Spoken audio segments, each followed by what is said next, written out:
Ladies and gentlemen, it is with great honor that we present to you Les Brown.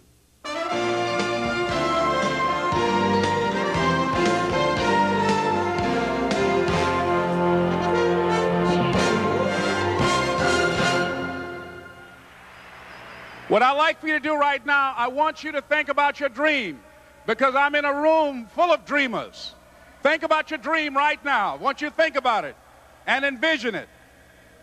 Now, ladies and gentlemen, let me share something with you. I do not believe that any of us have dreams that were not given to us for the purpose of accomplishing those particular dreams. And I want to share something with you that has changed my life. I started out, as was indicated by Jack. It's very humble beginnings. I don't know what that dream is that you have. I don't care how far-fetched it might appear to be. I don't care how disappointing it might have been as you've been working toward that dream. But here's what I know, that dream that you're holding in your mind, that it's possible. Let's say that together, please. Say, it's possible. See, sometimes we can't say, I can do that. But what we can say, that it's possible that I can have my dream as we run toward it, as we work on it day in and day out. No one, ladies and gentlemen, could have convinced me when I started out just over 6 years ago, working on my dream. And I want you to think about whatever your dream is, because I was willing to take a chance. And most people won't do that. Most of the people that you talk to try and bring them into the business, these are not risk takers. Most people have done all that they're ever going to do. They raise a family, they earn a living, and then they die. But people who are running toward their dreams, life has a special kind of meaning.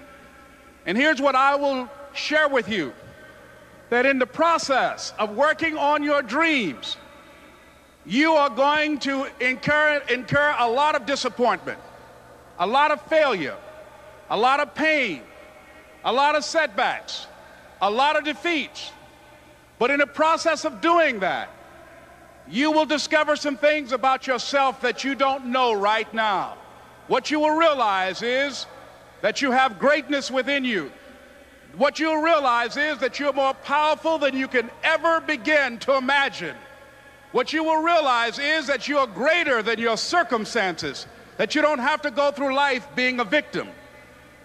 As Jack indicated, I was born in Miami, Florida, in an area called Liberty City, in an abandoned building on a hard linoleum floor with my twin brother. We were 6 weeks of age. We were adopted. When I was in 5th grade, I was identified as EMR, labeled educable, mentally retarded, put back from the 5th grade into the 4th grade, and stayed in that category until I got out of high school. I don't have any college training, but I met a high school teacher who one day changed my life. I was waiting on another student, and when he came in, he said to me, young man, go to the board and write what I'm about to tell you. And I said, I can't do that, sir. He said, why not? I said, I'm not one of your students. He said, it doesn't matter, follow my directions now. I said, I can't do that, sir. He said, why not? I said, because I'm educable, mentally retarded. And he came from behind his desk and he looked at me. He said, don't ever say that again. Someone's opinion of you does not have to become your reality.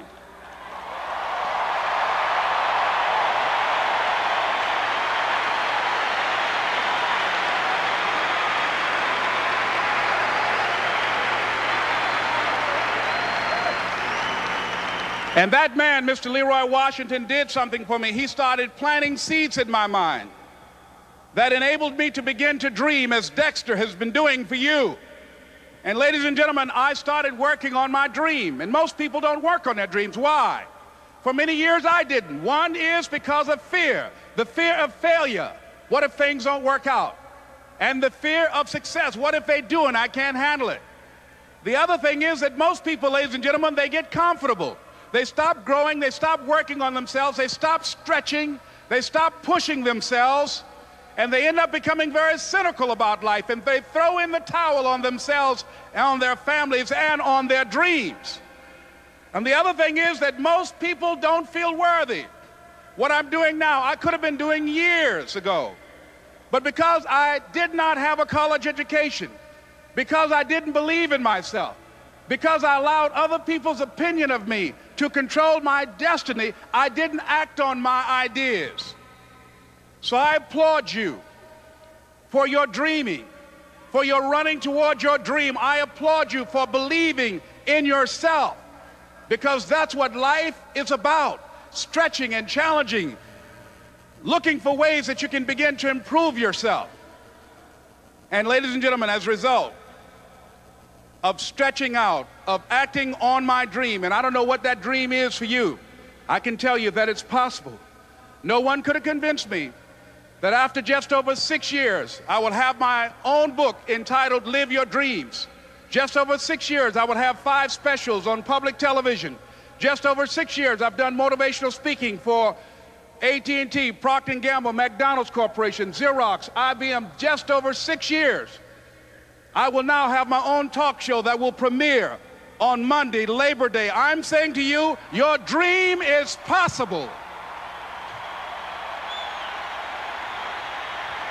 Your dream is possible. But not only is it important that you believe and begin to know that it's possible for you to live your dream as you run toward it, but I've done something that I want to share with you called Choosing Your Future. In fact, I've developed a set of tapes talking about how to begin to create your own reality by choosing your future. And not only is it important for you to know it's possible for you to choose your future, but it's necessary that you work on yourself, that you develop yourself. It's necessary that you get the energy drainers out of your life, people who don't want anything, people who are not striving, people who are not challenging themselves, people who aren't growing, people who have stopped dreaming. It's necessary that you align yourself with people and attract people into your business who are hungry, people who are unstoppable and unreasonable, people who are refusing to leave life just as it is and who want more. My mother used to say, birds of a feather flock together. If you run around with losers, you will end up a loser. It's necessary that you get the losers out of your life if you want to live your dream.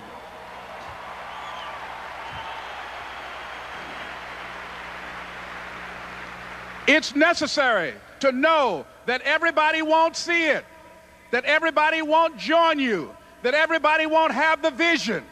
It's necessary to know that a lot of people like to complain, but they don't want to do anything about their situation, that you are an uncommon breed.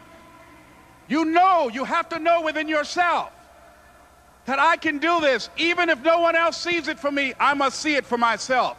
That's necessary.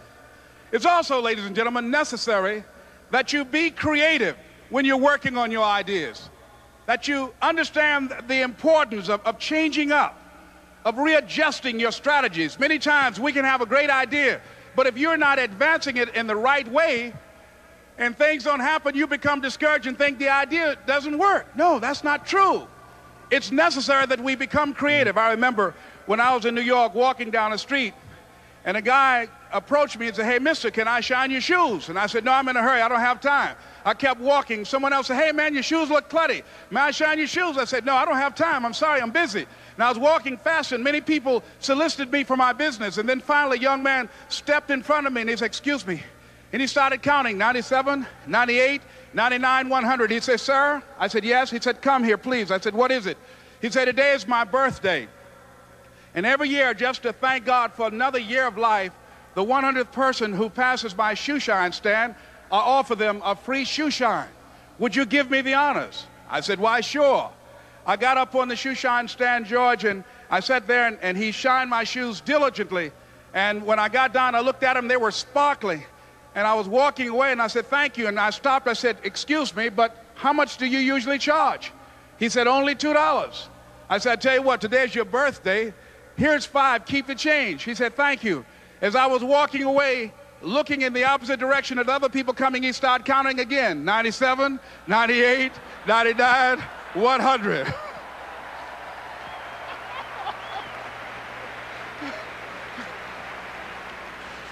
It's necessary that you be flexible, that you are always thinking of how can I improve this better. This is a customer-driven economy. It's necessary for you to always explore various ways in which you can improve the quality of service that you're providing for the people in your organization. I remember something a major company had talked about, the extra value service they were providing for their customers. And the lady who had the news conference summarized it this way. She said, "It's not our intention to satisfy our customers or to please our customers. Our intention is to amaze them." It's necessary, if you're going to compete today, that you look for ways to amaze your customers by being one of those individuals that keep your commitments, that keep your word, that's relentless. It's necessary as you work with the people that you bring into your organization, that they see that you are a good example of a person to work with because you model integrity and determination and ambition and truth and honesty and the way in which you conduct business. The next step is, that is you. That is you. That no one can do it for you but you. And even though you face disappointments, even though you will experience some setbacks, it goes with the territory. You must understand that. I remember I was playing a game with my 9-year-old son, John Leslie, and I beat him 10 straight games in a game called Connect Four. And finally, I said, "John Leslie, I'm bored. I don't want to play you anymore." And I got up. I said, "I'm ready to go to sleep now." And repeat after me, please. Let's say this together. It's not over until I win. John Leslie said, "No, you can't go now, Dad." I said, "Why?" He said, "It's not over until I win." That was his attitude. We sat down and we played several other games. And finally, after the 11th game, John Leslie won, and he got up and he yawned. And he said, "I'm ready to go to sleep now." And I'm saying to you, what if all of us took that attitude after we face a rejection and a no, or we have a meeting and no one shows up, or somebody say, "You can count on me," and they don't come through? What if we have that kind of attitude? The car's repossessed. Nobody believes in you. You've lost again and again and again. The lights are cut off, but you're still looking at your dream, reviewing it every day, and say to yourself, "It's not over until I win."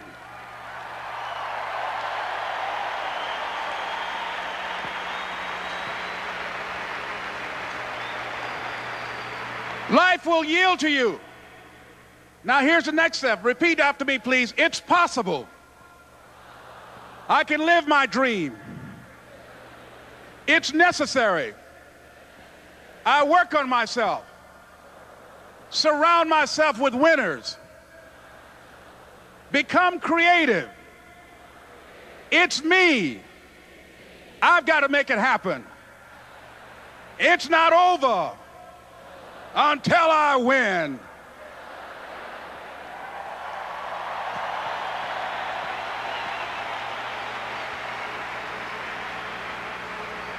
The next thing that's important to know, yes, it's possible that you can choose your future and direct the course of your life as you run toward your dream. It's necessary that you have goals, that you write those goals down, that you plan, that you think constantly of how you can begin to improve what it is that you're doing. If it's your presentations, if it's your recruiting skills, whatever that is, it's also necessary that you look for ways to always find a way to pull it out when everybody else thinks that you are defeated. That you've got to take personal responsibility to know that in order to become successful, you've got to make it your personal business to do it. But the next thing, ladies and gentlemen, I want to share with you that some of you already know that it's hard. It's not easy. It's hard changing your life. It was hard when just over 3 years ago in the Penobscot building in Detroit, Michigan, where I was operating my business, and I fell on some hard times, and I was sleeping in my office. It was hard coming into the lobby, and the security said, "Excuse me, Mr. Brown, can we see you for a moment?" And I said, "Yes," and I walked up to the counter, and he gave me an envelope. And he said, "Would you mind reading it here?" And I opened the envelope, and the envelope was from management that said, "This is an office tower. It's not a hotel." please do not sleep in your office. And I said, excuse me, sir. I said, I just work long hours in creating my business. I'm an entrepreneur. And right now, things are bad for me. But they're not going to be this way always. And I just asked for the opportunity to continue to operate like I'm doing. I'm not trying to make this my home. And it was hard coming through the lobby. And sometimes they would laugh. There's a guy talking about becoming successful. And look at him. He's bathing in the bathroom upstairs on the 21st floor. He sleeps on the floor. Him and two other dreamers up there.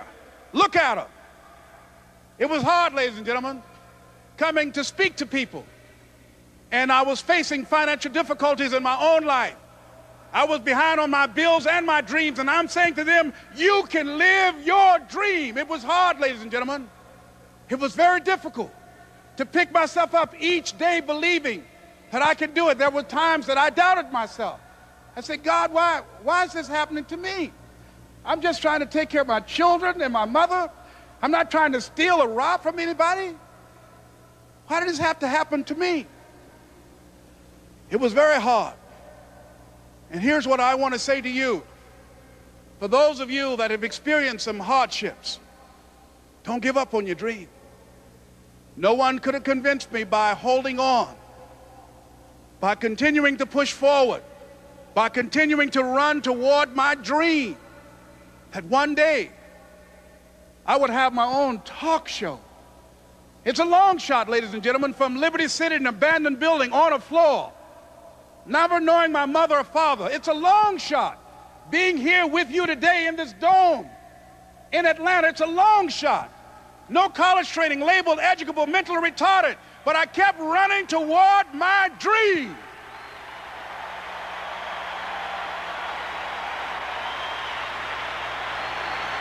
Don't stop.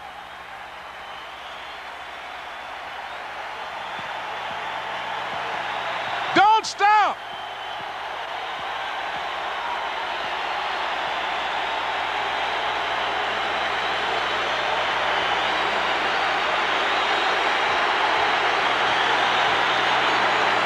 Don't stop running toward your dream.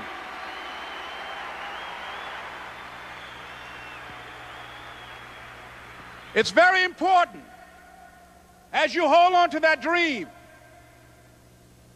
There are moments when you're going to doubt yourself. There are rough times are going to come, but they have not come to stay.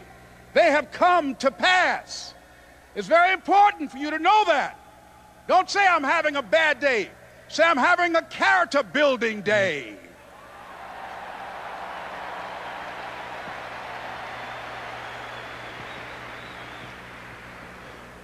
It's very important for you to believe that you are the one to make this happen. I remember this high school teacher, Mr. Leroy Washington, at the end of school one June, it was just a few days before we were supposed to leave, and I just got my report card, and it indicated that I'd failed history, and I'd failed English, and I would have to go to summer school.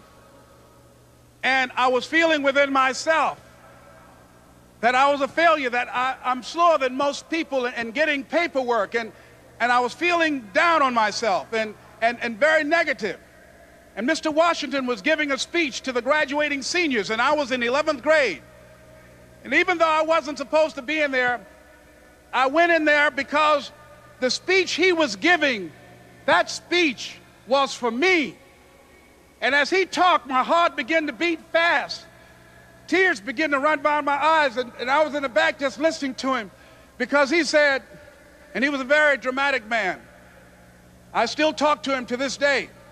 He said, as graduating seniors of Booker T. Washington High School, I want you to know that you're blessed and highly favored, and that as you go toward the future, begin to know that you have greatness within you. And if just one of you here begin to envision yourselves as being blessed and highly favored to reach your goals, if just one of you capture the essence of what that means, that you have greatness within you and a responsibility to manifest that greatness, that you can make your parents proud, you can make your school proud, you can touch millions of people's lives, and the world will never be the same again because you came this way. And the students gave him a rousing standing ovation. And as he left the auditorium, I ran down the steps and I caught him in the parking lot. I said, "Mr. Washington?" He said, "Yes." I said, "Do you remember me, sir?" He said, "No." I said, "My name is Leslie Brown. My mother, she works in the cafeteria here. I'm one of the twins, Leslie and Wesley." I said, "Mr. Washington, but you know, I got these big dreams. I like talking to people. I love people." I said, I want to work with people, and I got this dream of buying my mama a home. Could I do that, Mr. Washington?" He said, "It's possible, Mr. Brown." And as he walked away, I called him again. I said, "Mr. Washington?" He said, "What do you want now?" I said, "I'm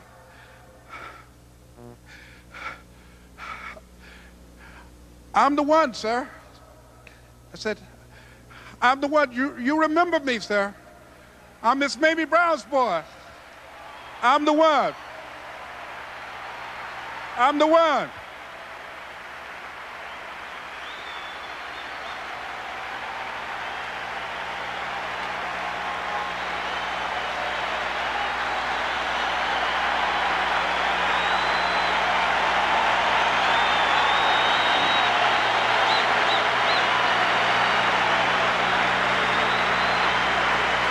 And you must feel that's why you're here, because you are the one.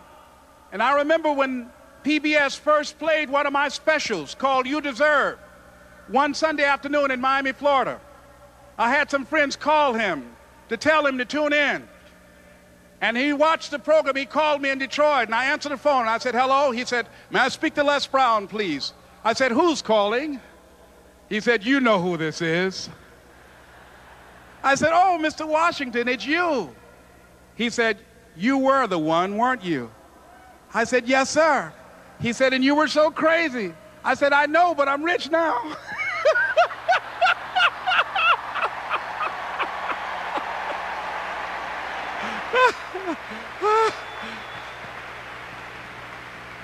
Ladies and gentlemen, it's not going to be easy. It was hard laying on the floor of the Penobscot building, looking out of the window, daydreaming, saying, "Les, can you do this? Can you make this happen?" I used to listen to tapes day in and day out about "See You at the Top," my great friend Zig and Dennis Waitley and different other motivational speakers, and Dr. Norman Vincent Peale. And Dexter saying, "Don't let nobody steal your dream." I used to ask myself, can I do this? And something said within me, "You're the one. You're the one." And let me tell you something, ladies and gentlemen. While you're here, and before you go back home to your respective cities and communities, write down at least 5 reasons on why you deserve your dream, on why you won't give up, what's going to make you unstoppable, why you must be unreasonable, because logical, practical thinking says you can't do it today. But if you want to produce unreasonable results in your life, like living your dream and taking charge of your destiny, you've got to be an unreasonable person. You've got to be an uncommon person. So write down the reasons of why you're here. My first major goal was to buy my mother a home. And let me tell you something, ladies and gentlemen. What will reasons do, Les? Nietzsche said, if you know the why for doing, you can endure almost anyhow. What do you mean by that? If you know why you're doing something, when the hard times come, and they're going to come, when the disappointments and the rejections come, and they're going to come by the truckloads, your reasons will be your rod and staff to comfort you, to pick you up. Once again, I got a saying on one of my tapes: if life knocks you down, try and land on your back, because if you can look up, you can get up. Let your reasons get you back up.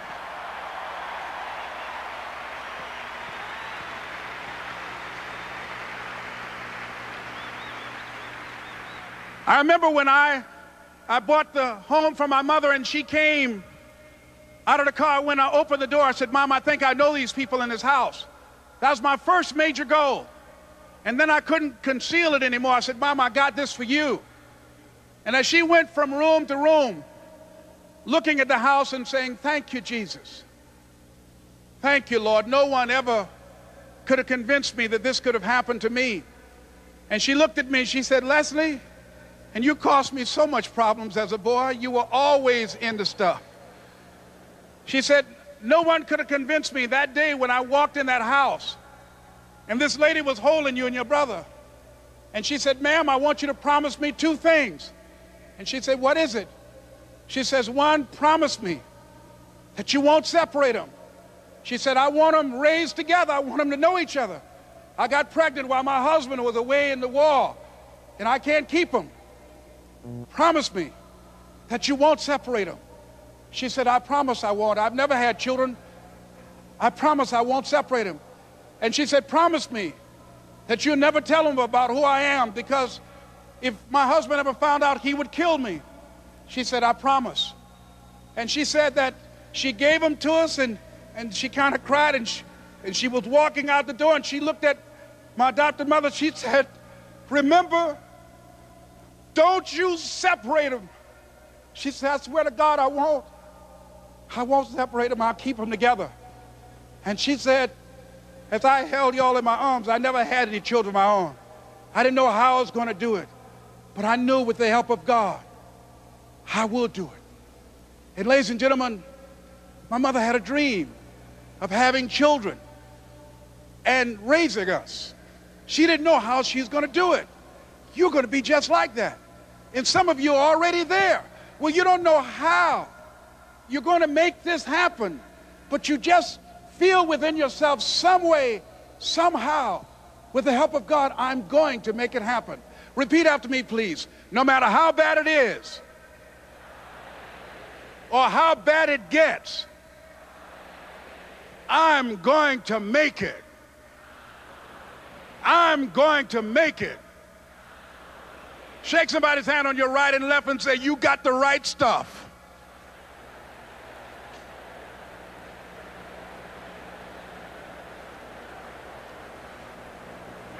So yes, it's possible for you to live your dream. It's necessary that you associate with winners, that you work your system, that you are relentless, that you never give up. It's you. You've got to take personal responsibility. You've got to make it your personal business to make it happen.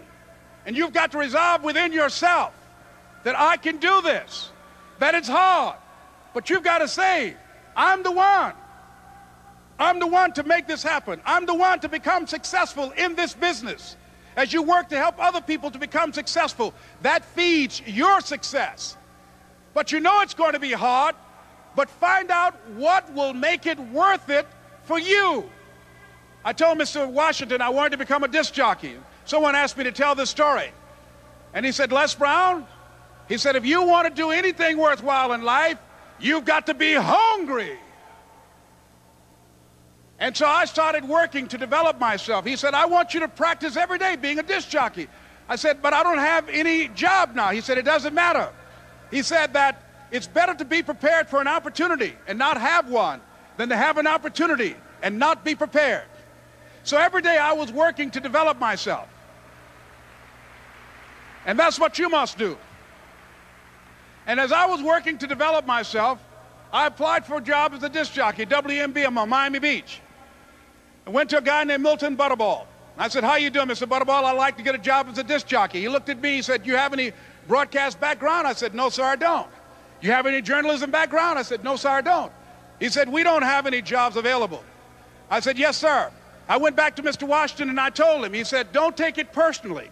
He said, most people are so negative, they will have to say no 7 times before they say yes. He said, go back again. So I went back again. I said, how you doing, Mr. Butterball? My name is Les Brown. He said, I know what your name is. What do you want? I said, I'd like to know whether or not you have any jobs as a disc jockey, sir. He said, didn't I just tell you yesterday we didn't have any jobs? I said, yes, sir, but I know whether or not somebody got laid off or somebody was fired, sir. He said, no one was laid off or fired. Now get on out of here. I came back the next day. Hello, Mr. Butterball, how are you? He said, fine, what do you want now? I said, I'd like to know whether or not you got any jobs, sir. didn't I tell you the last 2 days we didn't have any jobs? I said, yes, sir, but I don't know whether or not somebody got sick or somebody died, sir. He said, no one got sick or died. Now don't come back here and throw me out again. I came back the next day like I was seeing him for the first time. I said, hello, Mr. Butterball, how are you? He looked at me with rage. He said, go get me some coffee. I said, yes, sir.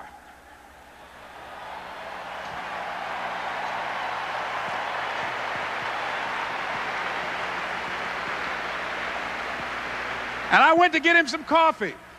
After a while, I would get their lunch and dinner, and I would go in the control rooms and take the disc jockeys their food, and I would not leave until they would ask me to leave. Then they started trusting me to pick up entertainers that came to town. Entertainers like the Four Tops and the Temptations and Diana Ross and the Supremes. I would drive them all over Miami Beach in the disc jockeys' big long Cadillacs. I didn't have any driver's license, but I was driving like I had some.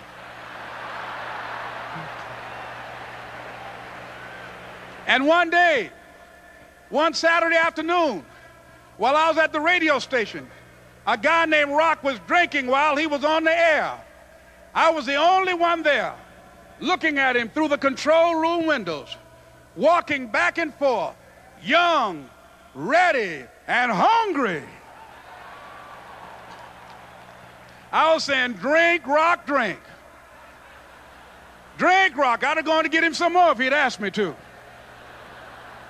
Pretty soon the phone rang, and it was the general manager. And I answered the phone. I said, hello? He said, Les, this is Mr. Klein. I said, I know. He said, Rock can't finish his program. I said, I know. He said, would you call one of the other DJs in? I said, yes, sir. I hung the phone up. I said, now he must think I'm crazy. I called my mom and my girlfriend, Cassandra. I said, y'all turn up the radio and come out on the front porch. I'm about to come on the air.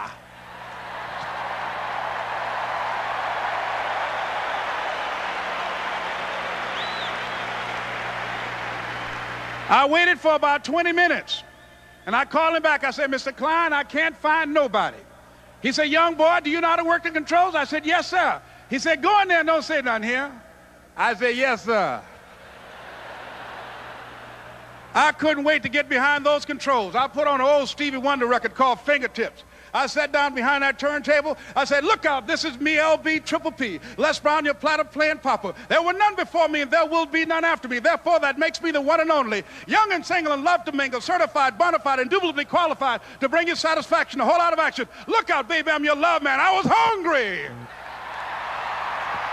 I was hungry. You got to be hungry.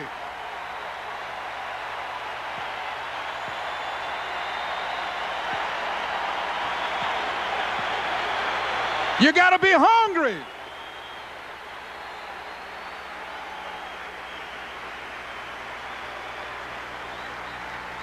So, ladies and gentlemen, if you want to make your dream become reality, the people that are running at their dreams know that it's possible that you can live your dream, that it's necessary, that you're relentless, that you have a plan of action, that you are creative. The people that are living their dream are finding winners to attach themselves to. The people that are living their dreams are the people that know that if it's going to happen, it's up to them. And they're resolving within themselves, it's not over until I win.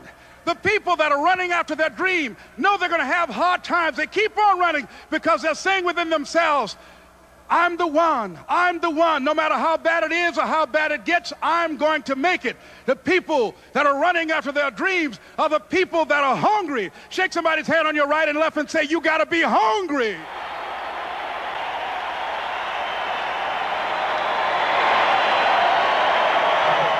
And as you run toward your dream, I want to dedicate this to you that I love very much. I want to thank Dexter and all of you. It's something that I'm known by. It's on our tapes called Choosing Your Future, and it says simply this, that if you want a thing bad enough to go out and fight for it, to work day and night for it, to give up your time, your peace, and your sleep for it, if all that you dream and scheme is about it, and life seems useless and worthless without it, And if you gladly sweat for it and fret for it and plan for it and lose all your terror of the opposition for it, and if you simply go after that thing that you want with all of your capacity, strength and sagacity, faith, hope and confidence, and stern pertinacity, if neither cold poverty, famish or gulf, sickness or pain or body and brain can keep you away from the thing that you want, if dogged and grim you besiege and beset it, with the help of God you'll get it. This is Mrs. Mamie Brown's baby boy, Leslie Calvin Brown, saying it's been a plumb pleasing pleasure as well as a privilege. Thank you.